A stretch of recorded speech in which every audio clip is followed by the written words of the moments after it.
seek the forest treasure, careful of the way you go.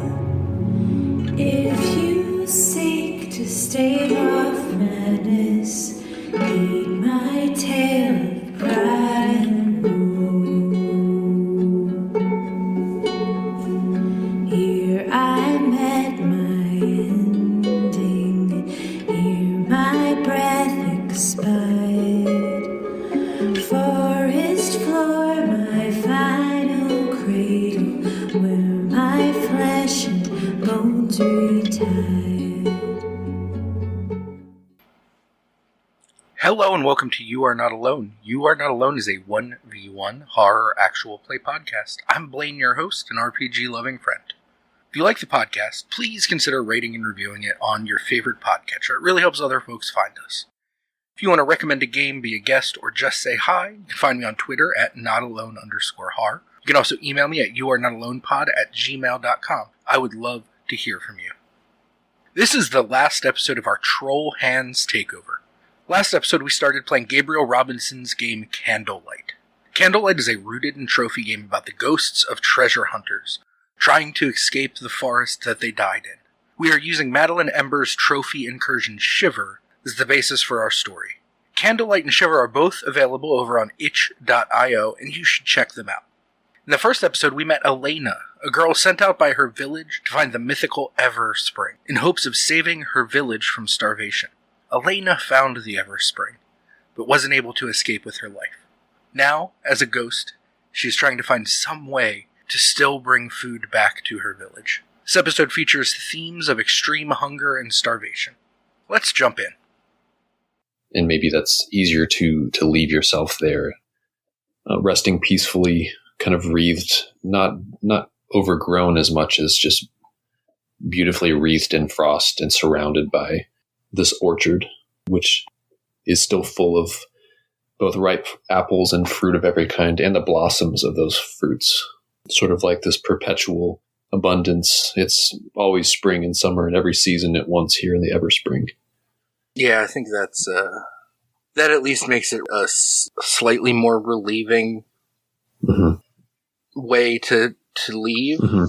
And maybe some hope that even if I'm not going to be buried in my community, and even if the animals in this area don't really need an additional food source, there's some potential way for me to maybe join this area, at least my body to join this area in the way that it would have if it was buried in the community. And I think as part of this too, and feel free to jump in and take any of this over, but with that being a desperate prayer, I think it's almost like this glimpse of the abundance and fertility that is really what you were seeking here, at the center of the orchard. It is almost like the hanging fruits and flowers and the branches kind of sway a little bit as if there's a wind, and they kind of draw together and form this face for a moment. And it's a benevolent face of a goddess looking down on you for just a moment. And you almost see like the hint of a smile, just a bit of a promise that if you continue, you may yet fulfill that drive and aid your community. And you just know for a moment that you are glimpsed out here, even though you're the only floating spirit. You can see your witness for a moment, and that gives you this glimmer of hope. And I think the way that manifests as well is in your wake as you pass along the snow. If we were to see this from a distance, there would be little blossoms like from fruit trees that fall in your path behind you along the snow. I like that. Yeah, I think that is good. So I think that's the end of the first gate or ring. You pass through the orchard away from the Everspring. And on your way out, from those animals that you had kind of drawn from their warmth, you see tucked into the hollow of this tree that's been kind of charred and struck by lightning, there's the bodies of a rabbit and a fox that are curled up together, slumbering peacefully, whether they're still alive or if they've also passed away. They seem to be curled up side by side peacefully. As you go further into the woods, you see how the trees have been kind of stripped of their bark, as if desperate beasts have been clawing at them, trying to get to the amber sap, which glistens on the naked boughs. And this, even in your spirit form, you can tell the sap is sweet, like caramel, but with a sharp flavor.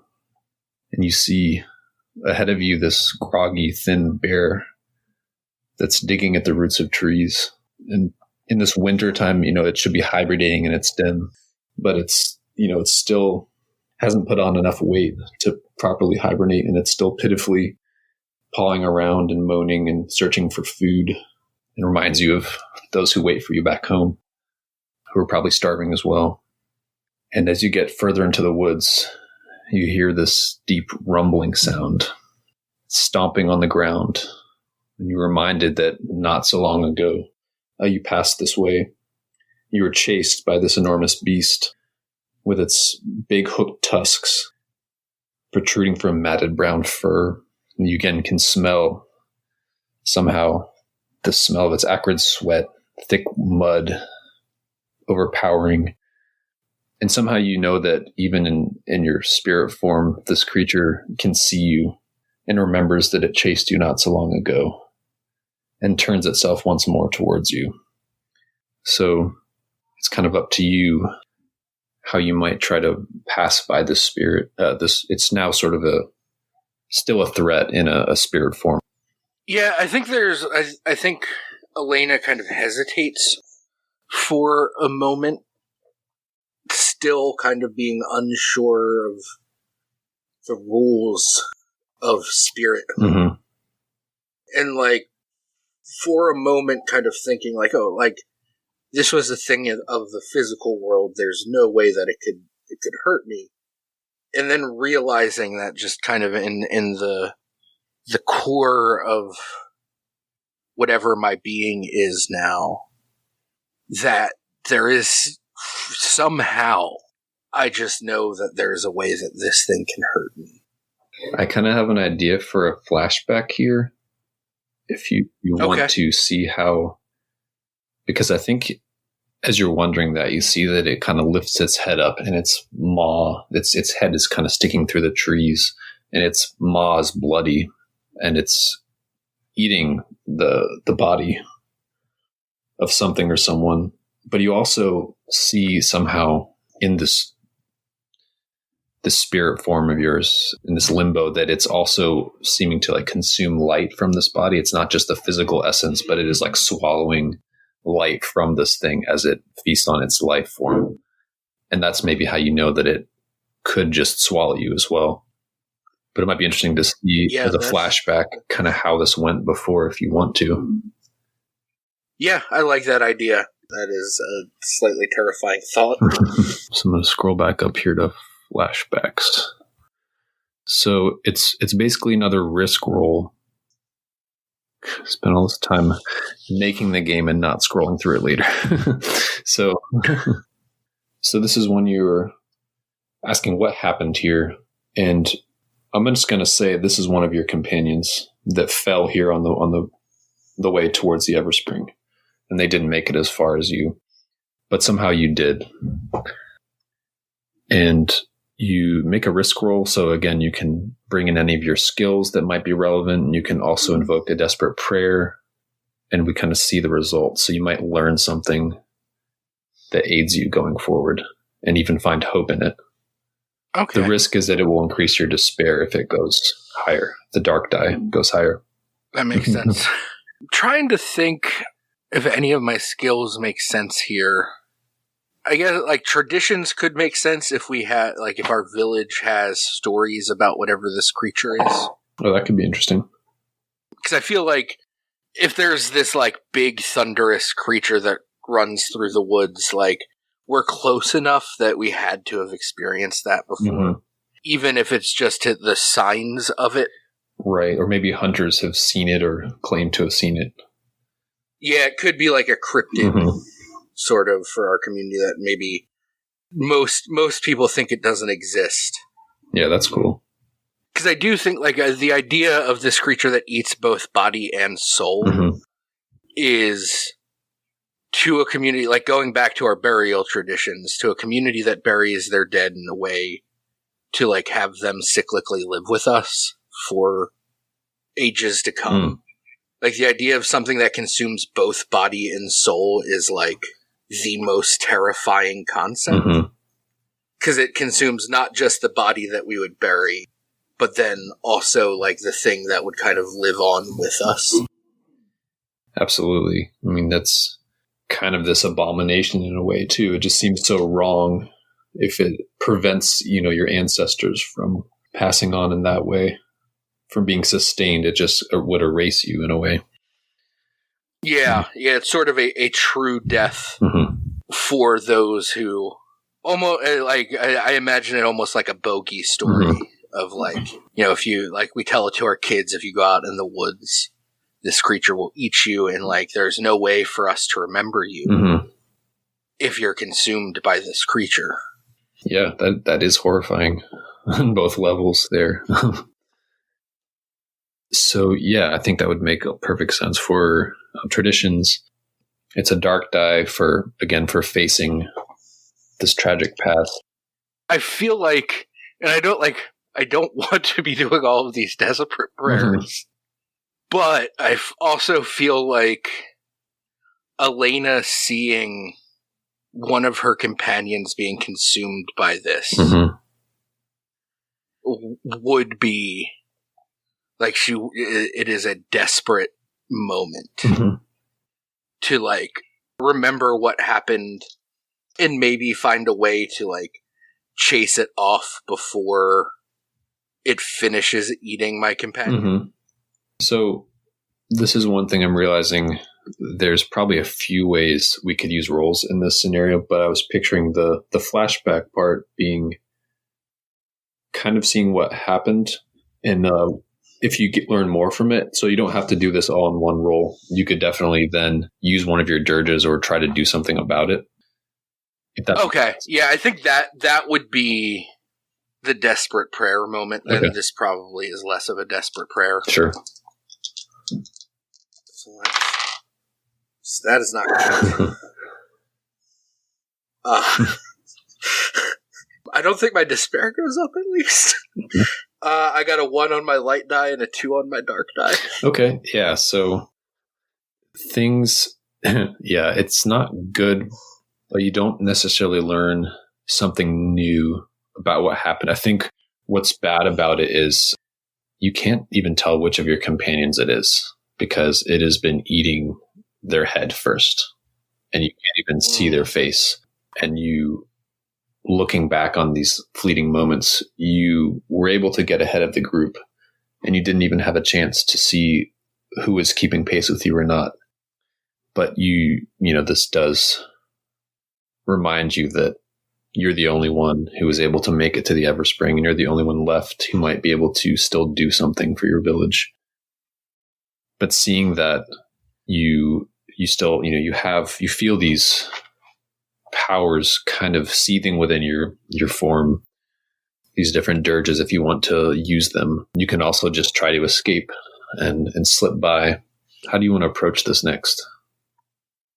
I think, and this dirge, I think, makes too much sense not to try it. Because I think at this moment, like, fully remembering that, like, this beast is kind of our, like, hellish Satan figure, like, that which consumes and erases our people. And seeing that, like, I can't even tell who it is. And so, like, not only will they not be buried with our people, not only may they be consumed entirely, but, like, I can't even add them to our people's hymn because I don't know who it is. And, like, maybe later I'll figure that out. Like, if I find our other companion, process of elimination. But I think that's too logical for what Alaina is feeling right now. So I think I'm just going to let out this kind of, like, awful, horrendous, keening wail of, like, my memory is starting to fail me, which means I'm probably slipping even further from life. And this is just such on every level humanly possible what's happening to my companion is an abomination. And I think I'm going to try to use Howl to, like, scare this creature off. Perfect. So it's a dark dive for the dirge. Yeah. And then it's a risk roll, because I think what's at stake is if it is drawn to you instead, it may try to, again, swallow what essence you have left, prey upon you instead. Yeah, so that's definitely bad. I mean, I would say hymns could make sense, or traditions, as you've already mentioned, would make perfect sense too. Yeah, I think probably leaning a little heavier on the traditions of, like, knowing what awaits whatever is left of my companion. Mm-hmm. And then I think this is definitely a desperate prayer. Like, Alaina is just so distraught that, like, whatever would answer her, mm-hmm. it doesn't matter. Like, all that matters is saving what is left of my companion's body. Mm-hmm. All right. Let's hope this goes better than that last roll.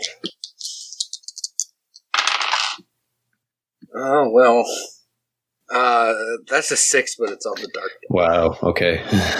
So, I mean, with a 6, you do succeed. However, and so here's the thing, that does increase your hope. And I want to have you describe that part. It also increases your despair, and then we'll get to that second. So, okay. That's the fun thing, is both can happen at once. Yeah, that's awesome. So what is, this thing, this beast, and if you want to add more to its description from your traditions, I think as it turns to face you, hearing this howl, it pushes itself through the trees, steps over your companion's body and drops them. But you now see its full form. Are there any other details from the stories that are sort of confirmed that you see are true, or things that are different in its shape?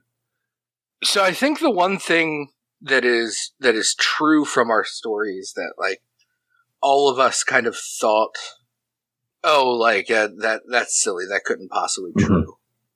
is that this creature, like, as bestial as it is, it has human eyes, which, now seeing that is actually true, makes this creature kind of even more horrifying, because there's an intelligence in the eyes, mm-hmm.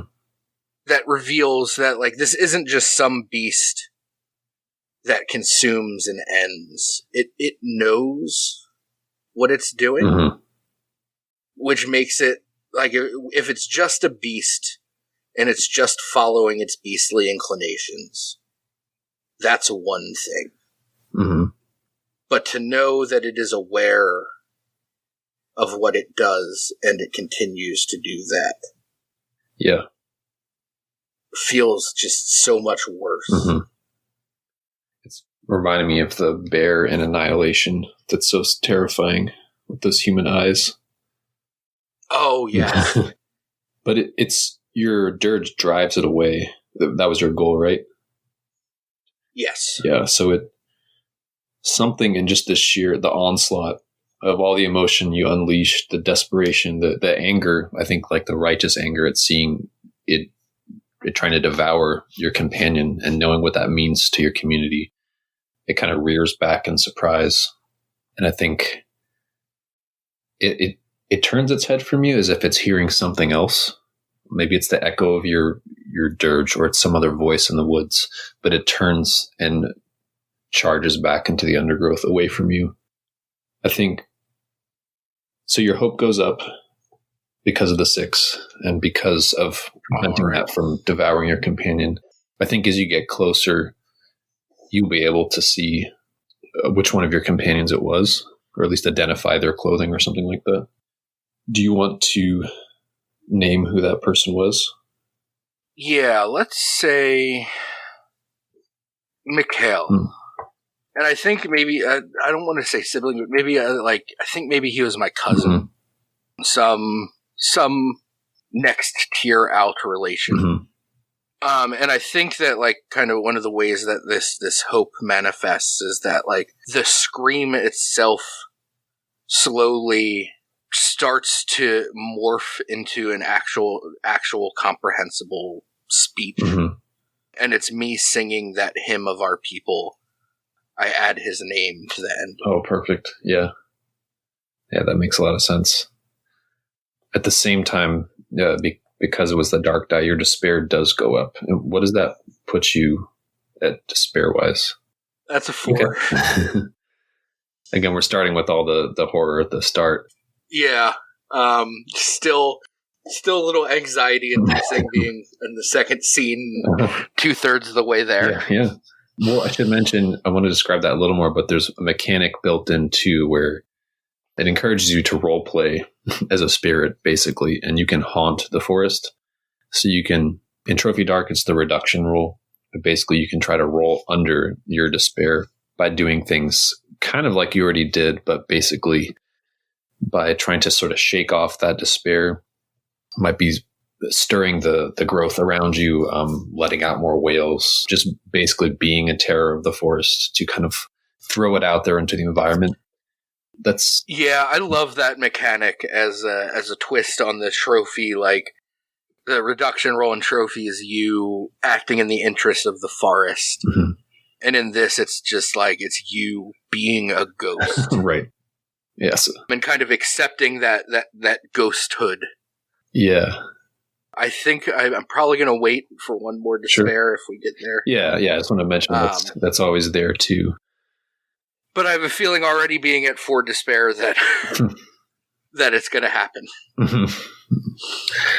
So further tempting you, though, I think you mentioned before you had that ravenous hunger that was growing. And one of the things you see on the ground next to Mikhail is a spilled small satchel he was carrying.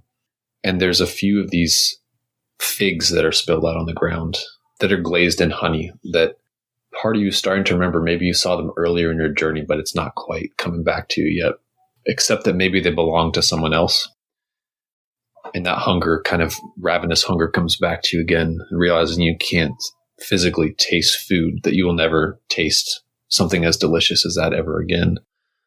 And again, this decadent, treat spilled out onto the snow when people are starving back home, I think further deepens that feeling of hunger. Is there any other dirge that comes to mind that you want to add? So I'm looking at the list, and I feel like based on this moment, and sort of both the hope and despair of it, maybe taking Veil. Okay. Not because I don't know if I'll ever actually necessarily use that particular ability. I might. I mean, who knows what's going to come up. But I feel like having gained that despair, trying to protect the body of a companion from this like weird part spirit, part physical beast. Mm-hmm. The idea of a power that conceals a person or object from spirits makes sense as sort of like a power that grew out of that moment. Mm-hmm. Yeah, that makes sense. And as you feel that new power combining with the others surging within you, feel it's almost like it's coming up from the roots under all the snow. You're drawing on it, making you stronger in a way, even though it's also trying to pull you back and bind you to this place.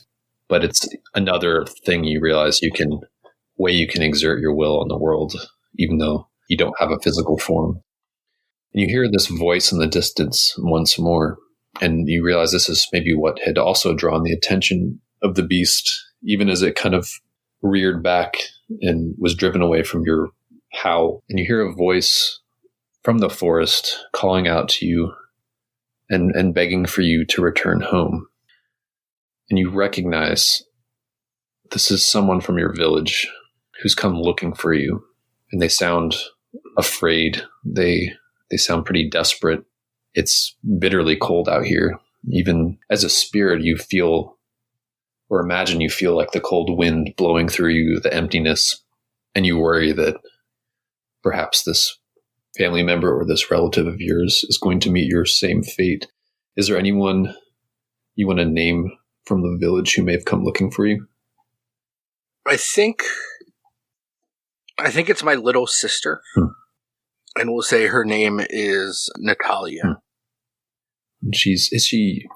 How young is she, would you say?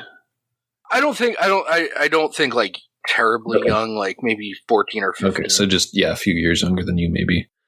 Yeah, we're not super far apart, and it's not like a child wandering into the woods. She is one of the village's more capable hunters, but still, this forest is so cold right now and so dangerous that even as capable as she is, it could still take her. So that you hear her somewhere from within the forest, and you know that that's the direction the beast went towards as well. So that is one thing to follow. One other thing, I want to come back to that desperate prayer.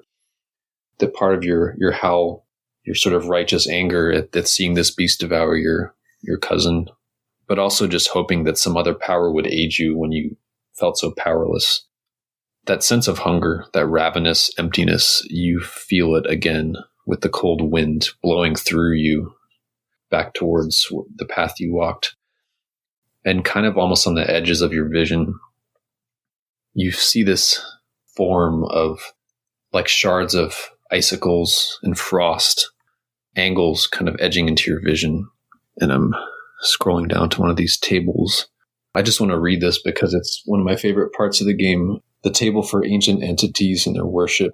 And Jamila Najati, I feel really lucky that they wrote something for my game here. Yeah, Jamila does such awesome work. Yeah, I'm a big fan of their work. It's the sleeping knife is what has awoken in response to your dirge. I'm just going to read the description. That sounds bad.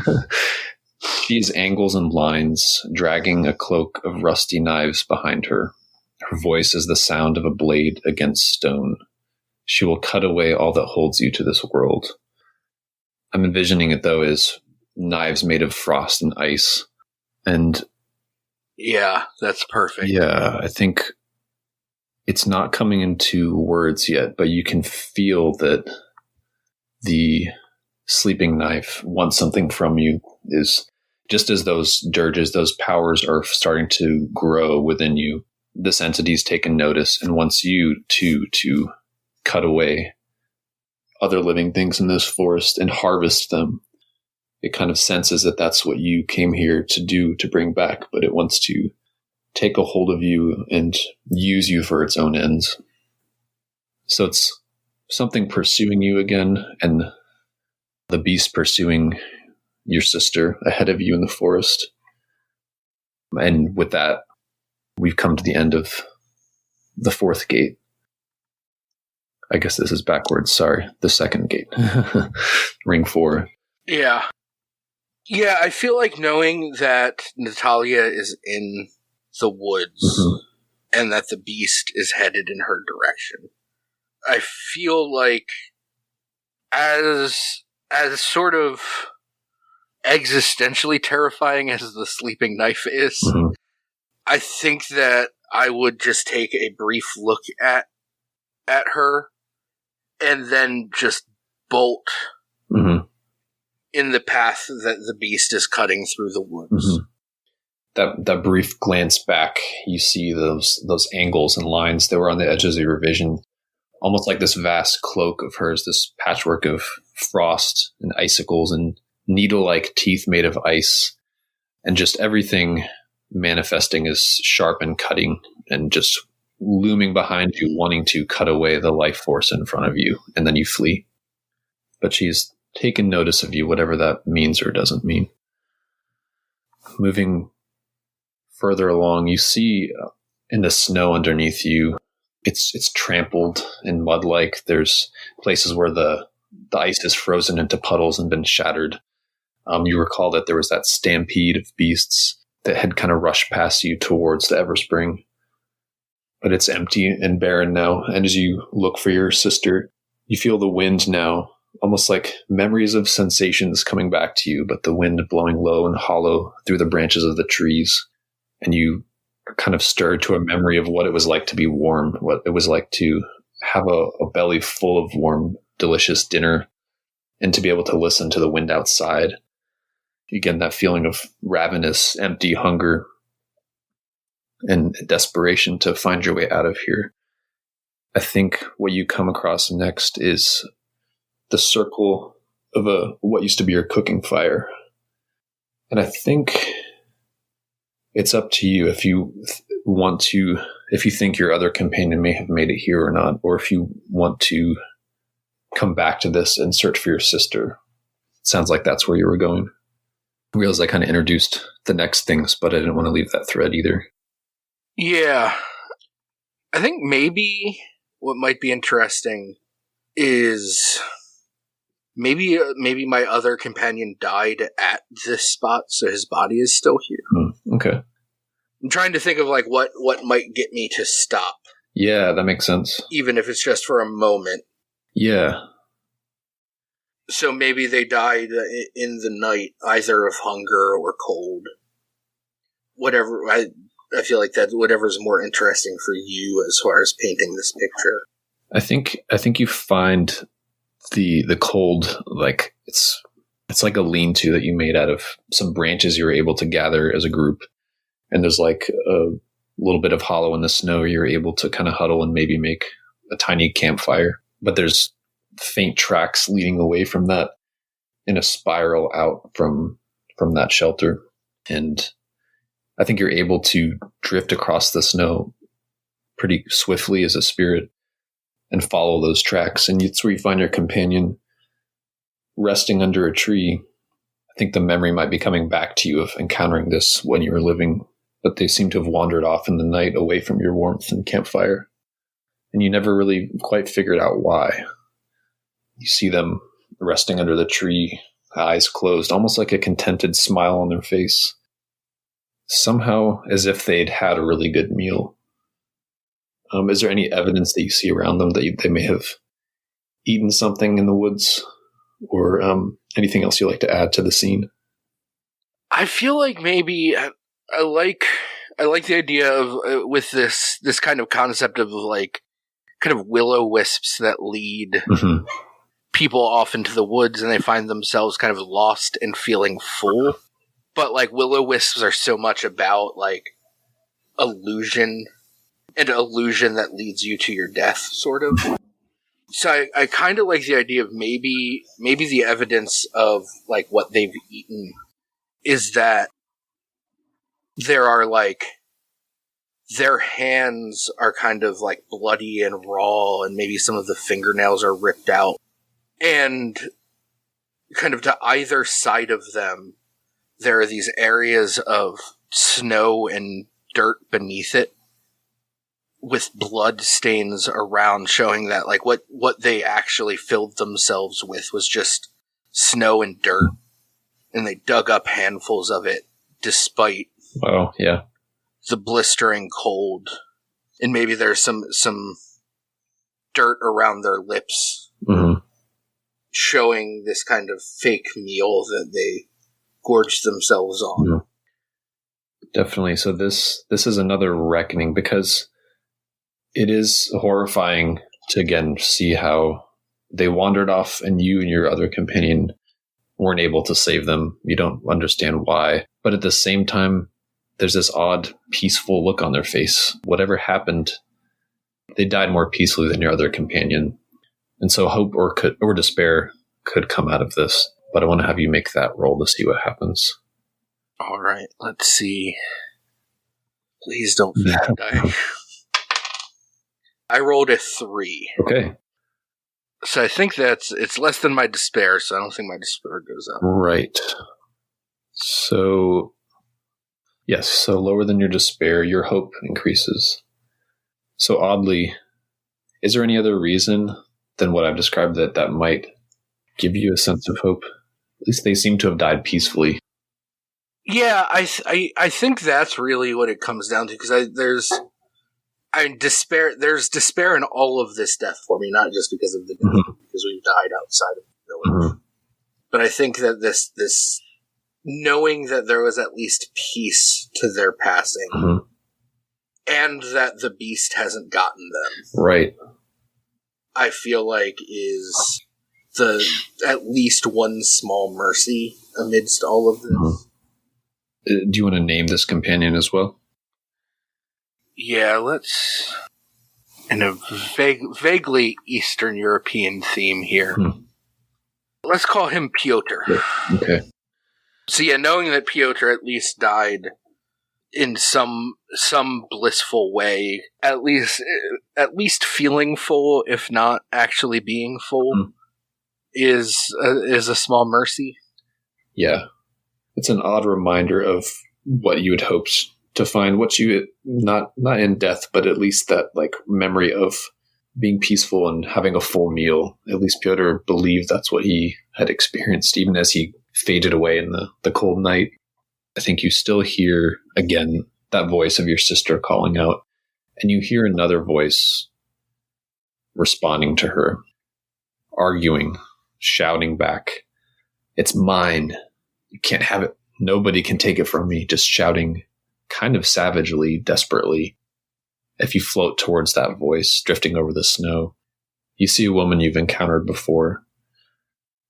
She's standing at the edge of a path in the forest with a black cloak, very, very pale, skin bloodless. Her fingers look also almost like they're turning blue, like she's starting to freeze, but she's clutching a bag to her chest, and you see your sister standing across from her. This woman seems threatened by her, or perceiving that she's threatened, and she's clinging to this bag as if she's afraid that Natalia will take this food from her or something. And you remember in your journey on the way to the Everspring, this was Emily, the daughter of the old woman from the very start of your journey, which we'll get to, who is supposed to also bring back food to her village. But you see her kind of swinging, clawing at your sister in desperation, either trying to drive her away, or you're not really sure what else. What do you do? I think there's this sort of immediate fear for my sister, obviously. But at least in this moment, I think particularly with the hope that I am continuing to carry forward, that fear is at least tempered slightly by, like, A, this isn't the beast. Mm-hmm. And B, remembering that, like, this woman's quest, Emily's quest, was the same as mine. So I think I'm able to hold back my initial reaction, which is to just hurt her. Mm-hmm. Because that's what I want to do to protect my sister, but I'm able to kind of keep that at bay. Mm-hmm. And then, in addition to that, there's the hunger, and I just feel that welling up inside me. But I think what I want to try to do is maybe use Tangle to find a way to hold Emily in place so that my sister can escape, but it also doesn't necessarily kill her. Okay, yeah. Because I would like, in hopes that possibly Emily might be able to return home, and obviously there's trauma here that's going to be that will need to be dealt with. But the possibility of her returning home to her people with food, right, means I don't think, despite the urge there, I don't want to kill her. That makes sense. So to use a dirge, it would be a dark die right away. Yeah. And then skills. I could see, growth, if I'm trying to entangle her in some way. Yeah. And even maybe healing, because I'm trying to not to do this in such a way as to, like, offer her a chance to not carve to mend herself. Yeah, I think growth makes a lot of sense with Tangle. Okay, excellent. And then I don't think this is a desperate prayer. I think also, and this is very loose interpretation, but from the past desperate prayer, like the responses to them, you might get something different, but you also know that not far away, the sleeping knife is aware of you and wants you to do certain things, which might not be what you're trying to do right now. So that could be it could just be a risk if that draws that specific entity to you again. Yeah, I feel like in this moment, if I had come upon Natalia being attacked by the beast, I feel like I would be more desperate. But I think that there's at least Alaina has some control of herself in this moment. So things that could go wrong, I think, one, the tangle might affect them both, or it doesn't successfully tangle her as much as you'd hoped. Anything else? Yeah, I think both of those would make it. Yeah, I mean, possibly also it could enrage her further, which I don't like. Who knows what that could end up meaning if she has like a knife or something she could throw it at. It could escalate the situation in a way that I'm hoping to do the opposite of. All right, let's see. These dice. So that is another 6 on the dark die. Wow. Okay, and that's the highest. Right? I'm succeeding at things. True. Yeah, but not necessarily in the way I want to be. I think going with the dark die. I think what happens again. If you want to change this, feel free. We can adjust it. But I do think that you succeed, but it overgrows her completely. It goes further than you intended, and this dirge actually the plants start to dig into this woman and start to drain her life in the process. It does more than just entangle her. Yeah, I think that makes sense. And I think with like this hunger that I'm feeling and the whispers of the sleeping knife, and all of this, like I think Alaina hoped she was in control in this moment, but like her anger could have definitely gotten the best of her and gone too far with it. So I think that makes a lot of sense. So you succeed. This is another one where you gain hope because you did protect your sister, but with that dark die rolling the highest, this again increases your despair. And I think just as you described, it's that ravenous hunger and that entity wanting you, pushing behind you to cut away and consume life and sever it from the world, maybe pushing you a little too far in that moment. Does that bring you to 5 despair? It does. So for the moment, if you want to, I guess we could do this either way. You could add another dirge for now, or if you wanted to try to reduce that by haunting, we could do that first. Let's take a dirge for now, and I'm going to think about I'm going to need to try and reduce that, but I need to think about like how I want to try that. Yeah. The other thing I didn't mention, but it's pretty open-ended as far as when you reduce your despair, you have to give up one of your dirges, but it doesn't really matter which. So it's kind of thematically what makes sense to you. Okay. I think kind of thinking thematically, now that I actually, like, I'm standing here and I see my sister, I think I'm going to take inhabit. Cool. Because, right now, the kind of top thing on Alaina's mind is, like, now that I've found my sister, I need to find a way to communicate with her, to let her know that she needs to leave. So I don't know what that looks like yet. Sure. But, like, I think that is kind of the driving goal for Alaina right now, is to find a way to get her to leave. And inhabit feels like a way that maybe I can do that. Yeah, I like that.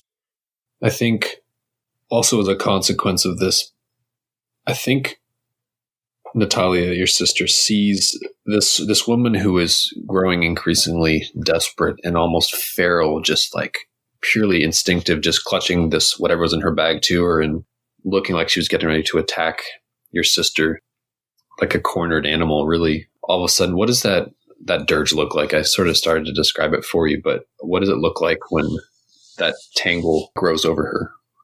So I think to kind of change, like, play around with the concept of tangle, at least based on the way that I died. I think tangle is sort of, it's a like freezing spell. Cool. For me. So like as this woman is screaming, maybe it starts with like her extremities that are already very cold. Like a thin layer of frost begins to crawl up her arms. And like she's very animated and excited. So like as she's moving her arms, there's this like crackling sound as her arms start to stiffen. And the same thing is happening with her legs. This frost is kind of moving up them, and that's kind of where Alaina had hoped to stop it. Mm-hmm. But between her anger and this being a new power and all of the confusion and rage and sadness she's feeling right now, I think you just see the frost begin to continue to consume Emily. Mm-hmm. And you see as she kind of freezes in place there at the end, maybe like the animals at the start, kind of settling into this almost hibernation as her body becomes colder and slows down. Her hand that was grasping that bag, it slips from her hand and falls on the ground, and you see that it's empty. That it was what she was hoping to fill with food.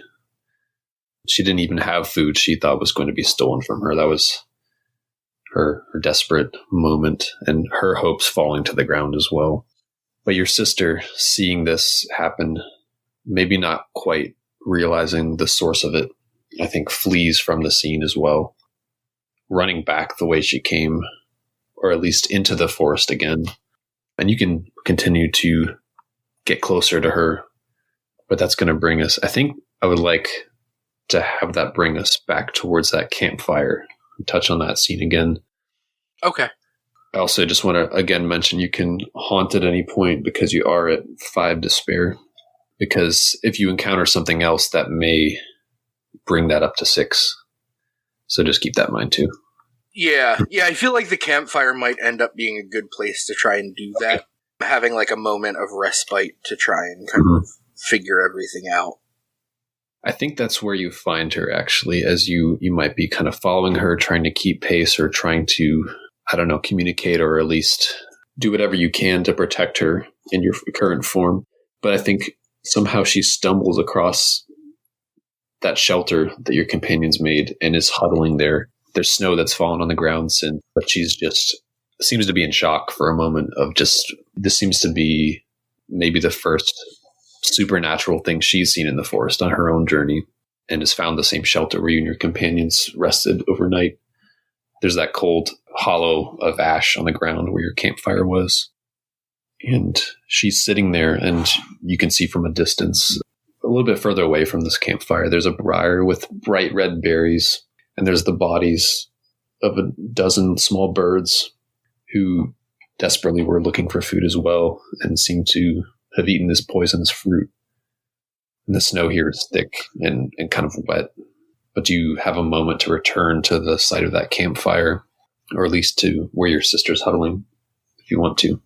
Yeah, so I think there's a moment where I approach my sister and I reach out and like still grappling with the fact that I'm a spirit. Like I reach out and I try and like touch her hair and brush it like I would to calm her in the past. Mm-hmm.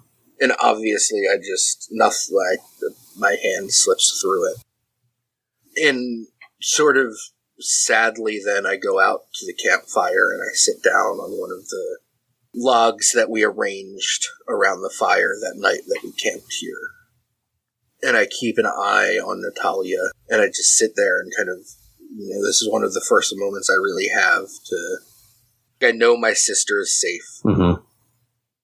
I know that the beast is probably still out there somewhere, but I at least have a moment now to like think about things. Mm-hmm. And maybe instead of just being purely reactionary as I have been so far, like maybe actually plan a next step. Mm-hmm. Yeah, you remember this is where you'd made a small fire, but it kept you and your companions warm enough during a snowstorm. And it's just a small little pile of ashes and gray snow now. And you see alongside beside that campfire, there's actually a small stream that you hadn't noticed before, but it's just a dusting of snow over ice, a shallow stream that was frozen overnight. And you see the bodies of a few different fish who were in turn consuming smaller fish or insects. The little silver dishes of their eyes and the roundness of their open mouths seem almost comically surprised by their deaths. Like they were in the act of trying to survive as well. And like many things in this landscape, the cold overcame them. Are there any other things that your companions left behind, or any other moments you recall spending with them that you reflect on? What do you want to do at this moment? I feel like maybe this might be a good time for a flashback, because really this camp would have been the last time that all three of us were together and alive. Mm-hmm. That evening where we built the fire and cooked whatever meager food we had, because the next morning Piotr was dead, and then by that afternoon Mikhail had been crushed by the beast. So I think that maybe I just sit there and like really try, like it's all still so hazy, that maybe what I really try to do is just remember what we talked about and see if maybe there's something in there that will help me figure out what I should do next. Sure. Yeah, so that would be a flashback. I mean, I think actually I'm more interested in just kind of narrating this, because I don't really think this was like the other scenes. This is not the site of a tragedy. There's not a risk here. I couldn't really see this leading to your despair necessarily. I could see something going there. It's also a moment if you want to reflect on things and try to release some of that despair through it. I could see that working too. Yeah, maybe instead of a just straight up flashback, and like we could do some flashback dialogue and talk about it. But this might be a good time to try and do a haunt. Yeah. I mean, you know, thinking about it too, you just kind of hovering over the site, trying to like, you know, gently brush your sister's hair, but it's almost like the wind does it instead. And you're hovering where you used to sit at this fire, but there's no way you can affect the landscape. So you are in a way already haunting it. Is there anything else that you try to do to the area? Or I'm picturing like there's the remnants of this camping site. I think there's like something one of your companions forgot in the snow that might remind you of that last conversation. Yeah, so I think maybe like I what I'm trying to do almost is by remembering that night, trying to like to almost bring it back into existence in some ghostly way. Cool. So maybe what I see is I look down and I see the flint and steel that Piotr used to start the fire. Mm-hmm. And since he disappeared in the middle of the night, we didn't really think to pack it when we left in the morning.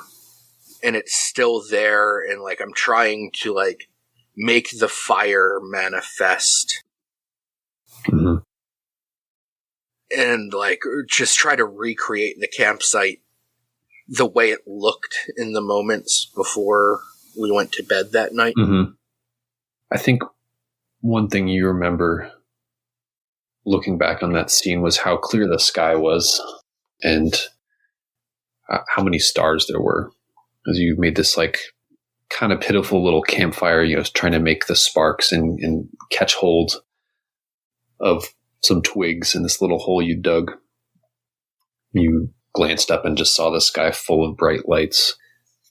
I think you may have seen some lights in the distance, or thought you did, and they kind of faded away. Maybe it was just a spark from the campfire. And your companions were talking about the Everspring and the different stories around it.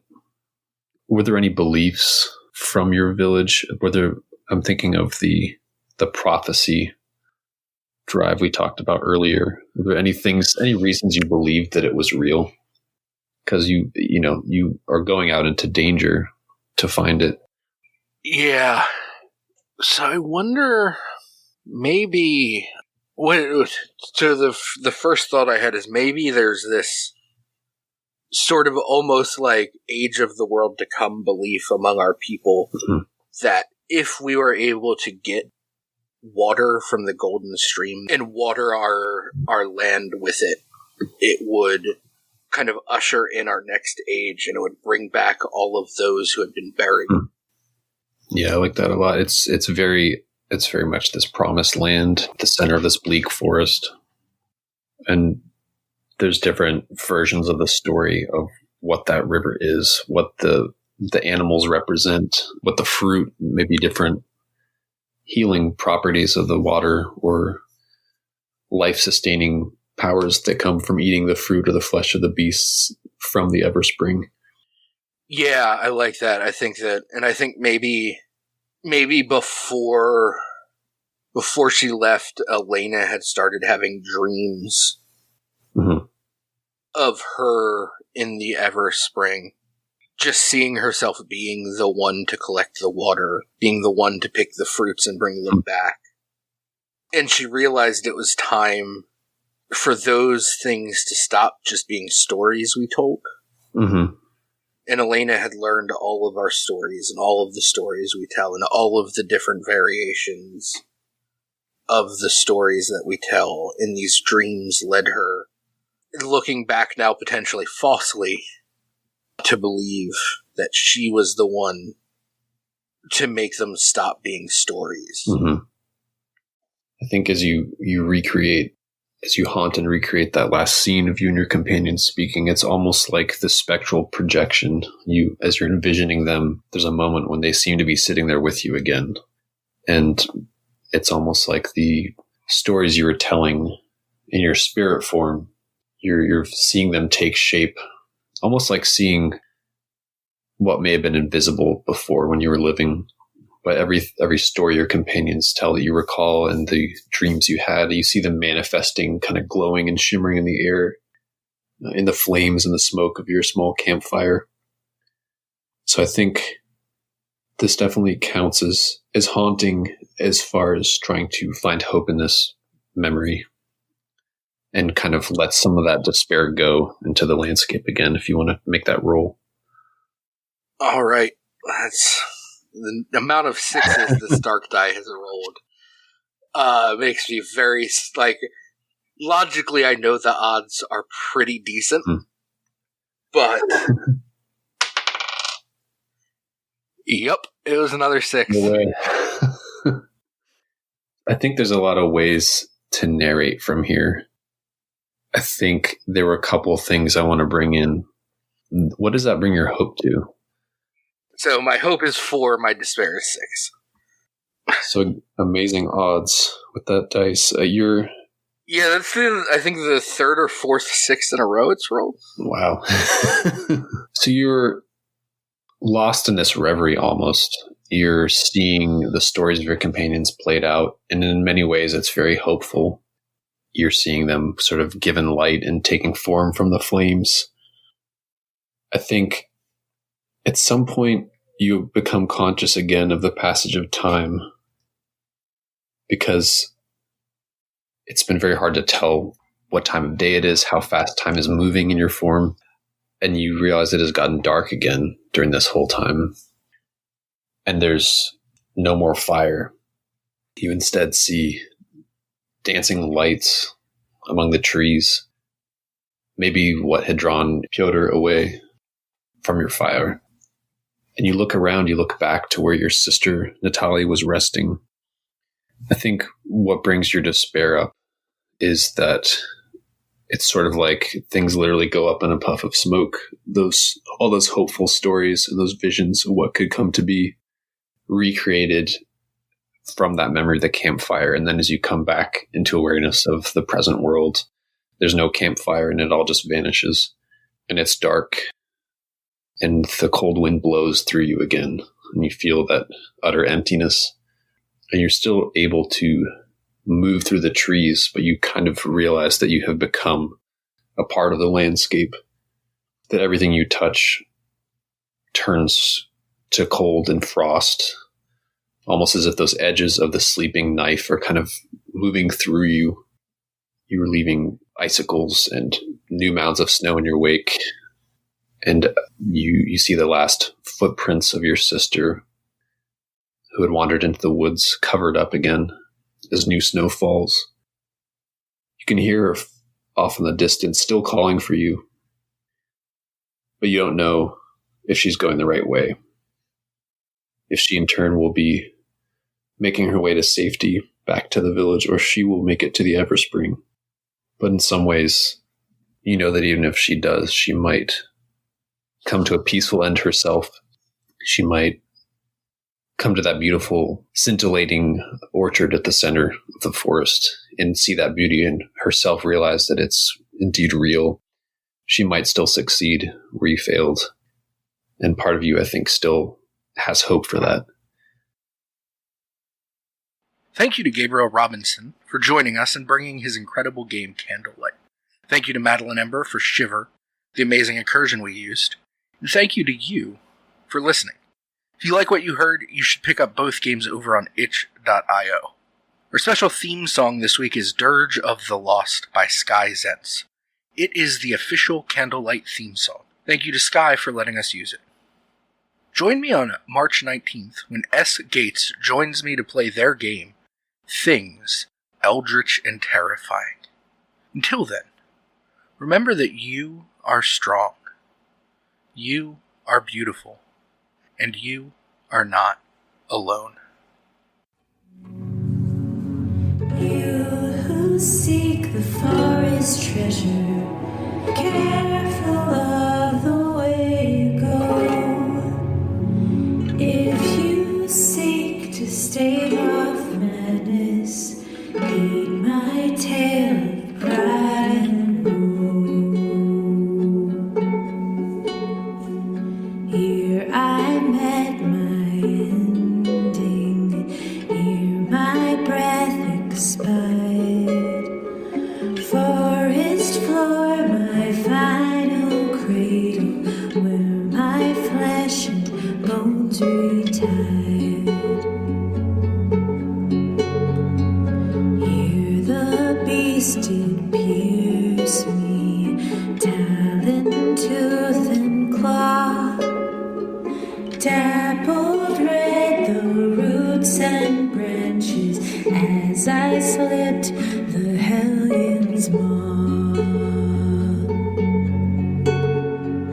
Here we toasted bravery, shared our meat and bread, fancied ourselves bold and fearless. 2 nights later we'd be dead.